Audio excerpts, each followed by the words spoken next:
Good afternoon, and welcome to our conversation with Congressman George Whitesides. I'm Jeff Faust, Senior Staff Writer at Space News and host of this half-hour event.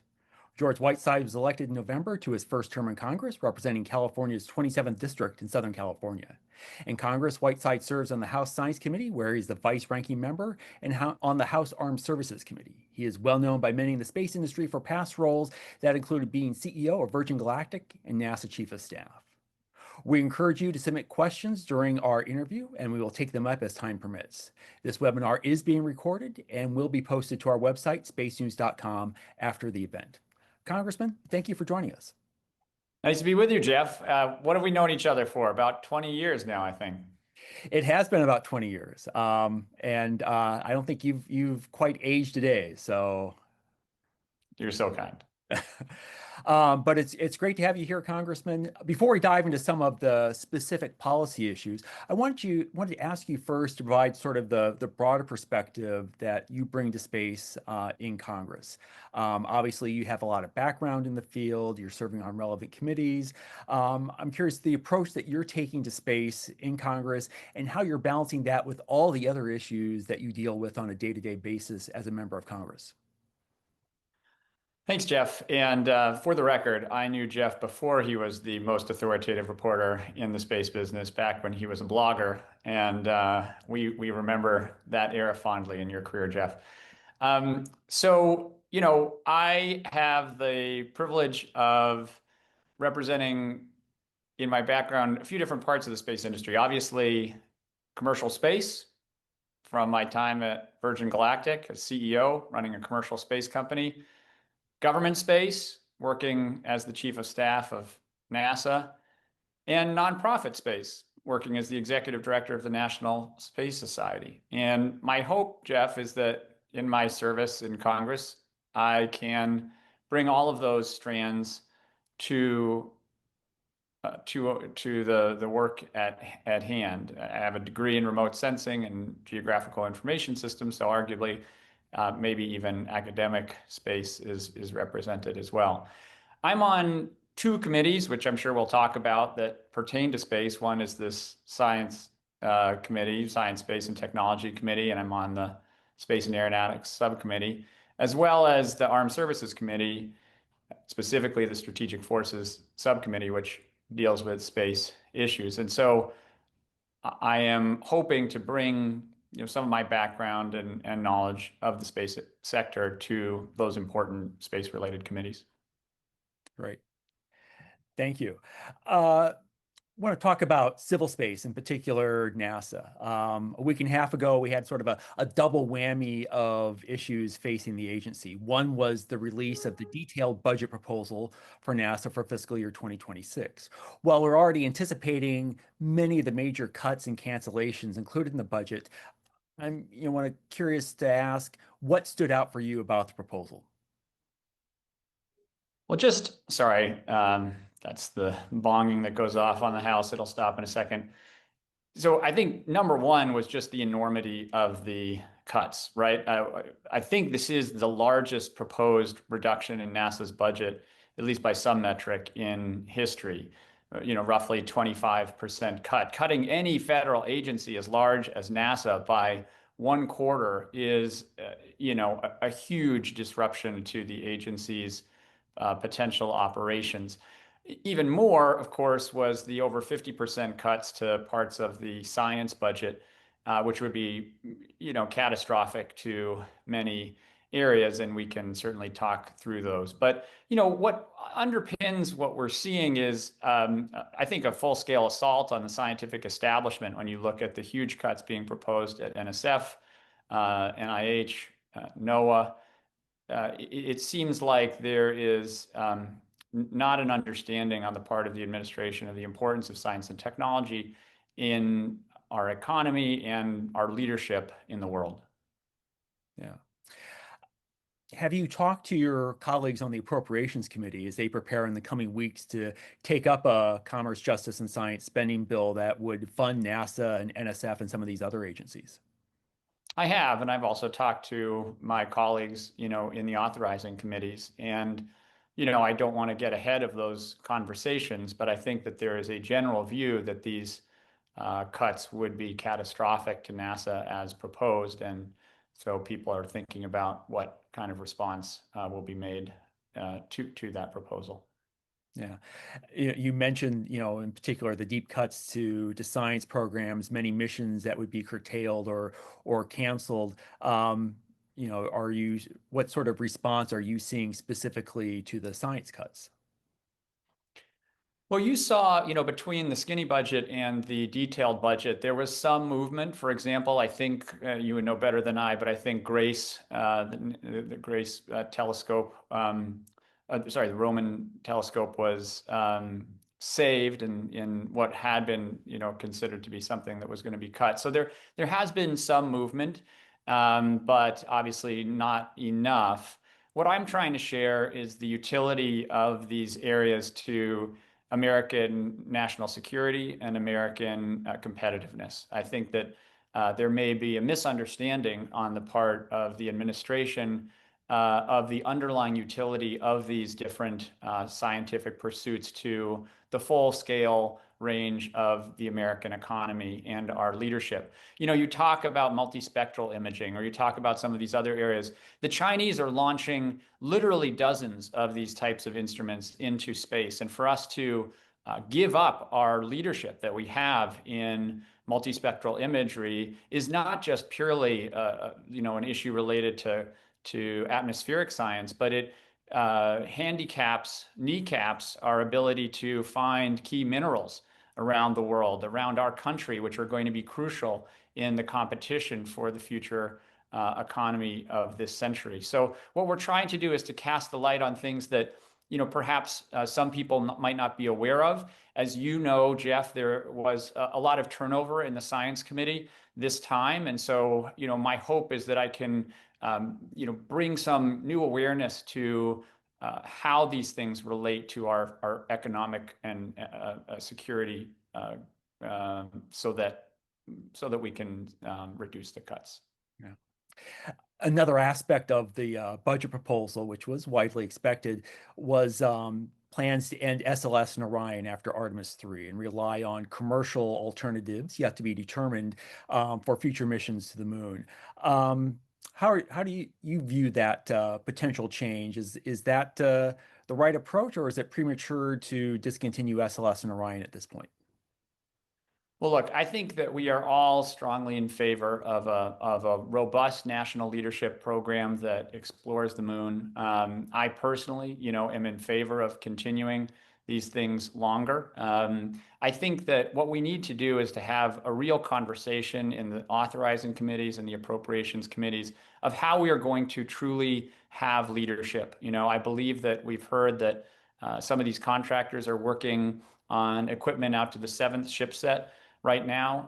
And I think that work is important. We need to protect the folks who are doing that work. And what I think we don't have right now is in Congress is a full understanding of these architectures that are being proposed for both lunar and Martian exploration. And one of the roles that I think I have is trying to explain how all this stuff would actually work in practice, and then to try to make sure that we have a pathway towards a fully sustainable, long-term human space exploration program. And this is something that the nation has been seeking for, quite some time, right?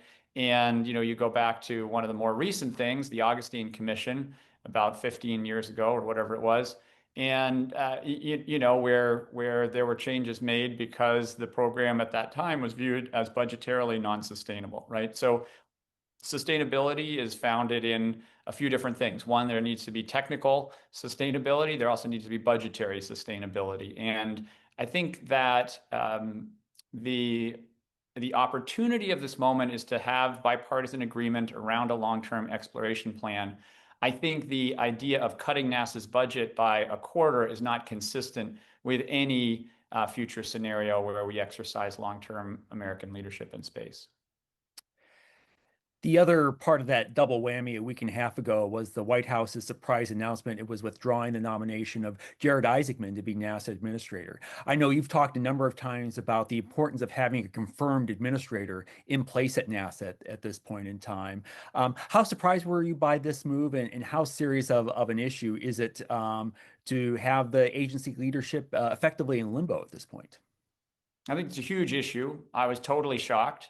I think many of us, was expecting Mr. Isaacman to get a vote, within roughly a week or two of that moment in time. And I think it is, frankly, pretty bad for the agency, because what it means is that the folks over at OMB and the White House are still functionally in charge of NASA, and that means that the same people who have been cutting, the science budgets and the central budgets and all these different pieces of NASA stay functionally in charge. So it was not good, but what we need to do now is to, look to the future. My hope is that there will be a new nominee soon. We need that nominee very soon. We need to make sure that that person gets through a confirmation process as soon as possible, so that there can be someone at the top who is a Senate confirmed person who can directly liaise, not just with the White House, but with OMB and with Congress,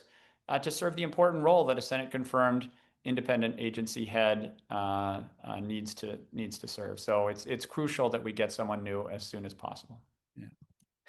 What kind of person would be best suited to run NASA at this point in time? What sort of skills and experiences do you think that person needs to have to run NASA right now? Look, I think there are no perfect candidates, right? And I hesitate to give you a detailed list of characteristics, because sometimes you can have a good person who doesn't have a traditional background, who is coming from the right place. And so I remain open to different types of people who could be the agency administrator. You kind of have to, really understand the full breadth of people. That said, things that would be good to have would be someone who understands the full breadth of the agency's mission and who values that full breadth, someone who is not, purely focused on one particular area, someone who, has some experience in space technology, the space industry, or aerospace broadly, would be a good thing to have. And I'll say one other thing, which I think both Republicans and Democrats could do more of, and that is to have somebody who has experience running a large technical agency. Sometimes we put people in place at the head of these departments who do not have experience running a large entity or enterprise, and it really is a learned skill. I think it's almost unfair to ask people who have only run, a 5 or 10 person shop, run something that has 15, 20,000 employees and a contractor base of, depending on how you slice it, 50 to 150,000 people, right? This is a big organization. It's a national treasure. NASA is important, and we need somebody who has the skills to organizationally run that. So we'll see what we get, but those are some things that I think would be useful if we could get them. Yeah. Great. One more question that's sort of related to this, and this actually came in from an audience member, Bart Lee, NSS member. I think you know him. I know him as well. His question is, what can Congress do to mitigate or slow down the number of people leaving NASA now in the event that you're able to restore the budget? And I think that gets to some of the broader workforce issues and the proposals that NASA may lay off as much of a third of its workforce if the 2026 budget proposal is enacted. Yeah, and as you may have heard, I think that a new, whatever you want to call it, fork in the road, or a new retirement thing just went out very recently.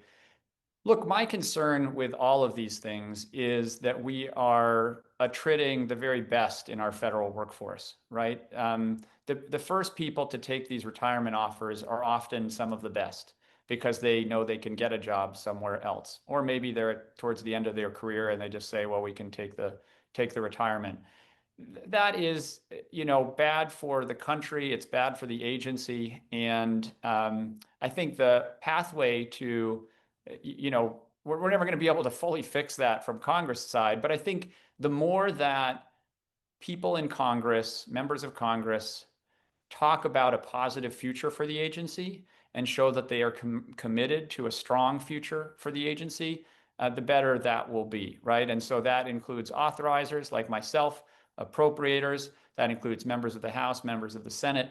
We need to be the backstop in a time when it seems like the administration does not value a strong future for NASA. The Congress has an equal voice in that. And so I believe it is really important that members of Congress on both sides, exercise their ability in law on the authorization side and on the appropriation side to convert those words into action and to follow those words with real substantive budgetary support. Great. I want to turn now to some national security space issues. One of the big initiatives this administration has put forward is Golden Dome, a missile defense system. From what you've heard and seen about Golden Dome so far, where do you stand on the feasibility, about how it be structured, just the general approach that's been discussed so far for Golden Dome? We don't really know what it is yet, Jeff, to be perfectly honest, right? There are a bunch of ideas circulating around. We have not been briefed in any level of high detail on what this plan is. I think it's still in formulation somewhere inside DoD or the White House. And, my sense is that we need to wait until there is an actual technical program that can be discussed and funded in a proper way. Of course, I think there's some money in reconciliation for it. So there's budgetary support, but what we need is technical detail. What specific programs, are being proposed that are different than, our ongoing and valuable missile defense activities. We have had a robust missile defense program for decades, and those are important for defense of the homeland. What specifically are we talking about here? Are we talking about space-based interceptors? Are we talking about new layers of sensing? It's not clear to folks in Congress yet exactly what we're talking about. I think, look, we all want to make sure that the homeland is protected for sure. We also need to think about the strategic implications. This is something that some of my colleagues, particularly Congressman Moulton, has been talking a lot about in recent open hearings. How does this play out at a sort of a strategic level with our peer competitors? We need to think through those things as well. So I guess what I'm saying, Jeff, is I don't think I have enough detail yet to give you a good answer on, my position on the Golden Dome efforts. Yeah. And similarly, we've seen a wide range of cost estimates for Golden Dome, from 175 billion by the president to half a trillion to, I think Senator Xi last month said it might be in the trillions. At what point do those price tags sort of give you sticker shock as you try and figure out what exactly Golden Dome is? I've got two kids, 13 and 15, and I think that all of us in Congress need to think about fiscal responsibility. As you know, the proposal that is embedded in the Reconciliation Act would add somewhere between $2 to $4 trillion to our national debt. That's on top of wherever we are now in the 30s, I think. And what that is functionally is putting a tax on our kids, my kids, grandkids, everyone's kids. And I think that's fundamentally irresponsible. We need to have a long-term pathway towards fiscal sustainability for our nation. We cannot, perpetually maintain 20 to 30% operating structural imbalances in our budget. It's just not going to work in the long term. So all of that needs to, all this specific discussion around, costs of Golden Dome or other programs need to be taken within that. We need to become more responsible shepherds of the taxpayer dollar. I think it's important that, we don't do drastic moves that hurt millions or tens of millions of Americans, but we do need to get on a glide path that takes us back to a more sustainable budgetary balance. The administration's put forward a budget proposal for 2026 that would reduce funding for the Space Force, although it looks like House appropriators this week may add funding for the Space Force to its spending bill. Curious, just in general, in terms of where Space Force is in terms of funding, does the service or specific programs in the service deserve more funding to be able to carry out their missions? I think that there is bipartisan consensus that cutting the Space Force is a bad idea. If you look at how our national security enterprise depends so deeply on space technologies, going in the opposite direction is a bad idea, and frankly, inconsistent with administration rhetoric. So we're all kind of scratching our heads a bit at the budget proposal that came over related to the Space Force. I expect that to be reversed as we go through this year's budget process. You know, while it is receiving a healthy amount of money, it is relatively small chunk compared to the full breadth of the military budget. And I think that what I have been advocating, and I think that this is resonating with others, is, you know, space and AI are going to be really the through line of our nation's economic and national security future. And we need to make sure that we are spending enough on those lines as they pertain to the totality of our civil and military budgets. I have serious questions about whether we're doing enough in AI as well, and we'll be continuing to raise both of these points in the course of coming hearings. Yeah. One issue that cuts across both civil and national security space is the reliance on SpaceX by the U.S. government for space transportation and other services. We saw that highlighted last week when Elon Musk got into a dispute with President Trump and at one point threatened to decommission the Dragon spacecraft that NASA relies on getting astronauts to and from the space station. Is the government too reliant on SpaceX right now? And if so, what can Congress do to reduce that reliance and open up competition? This is similar to a question that was brought in by an audience member who also wonders, how do you do so without losing ground to China? How far we've come from 2008, huh, Jeff? For those who don't understand that reference, you know, back in 2008, 9, 10, I, along with others, you know, helped make a bet on SpaceX, which at the time was a relatively young company that was viewed as a side bet, really, to our human spaceflight future capabilities. The main bet was on Boeing, and with a side bet on SpaceX. And I don't think that many people would have predicted that we would be in the situation that we are now as it pertains to human spaceflight, or frankly, other aspects. Look, I think we should all celebrate the incredible technical achievements of the SpaceX team. They have revolutionized the world of space. They have revolutionized the cost basis of space access, and they have enabled the United States to take a leadership position, not just in launch, but in distributed communication, internet access, and potentially other areas. Now, that said, I think that the folks at SpaceX would absolutely agree that competition is what makes America great.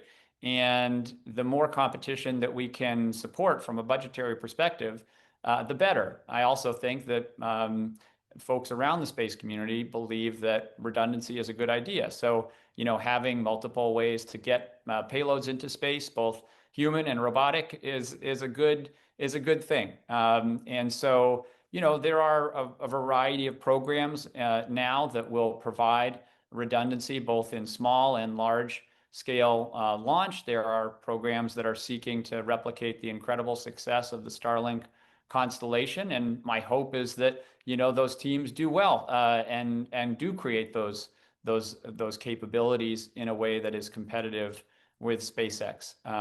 So I think that's kind of how I would approach the situation. You know, we need to keep that competition going, and hopefully have multiple parties that can you know, launch payloads on reusable launch vehicles, and that which then of course enables the cost basis that you need for these large global distributed mega constellations.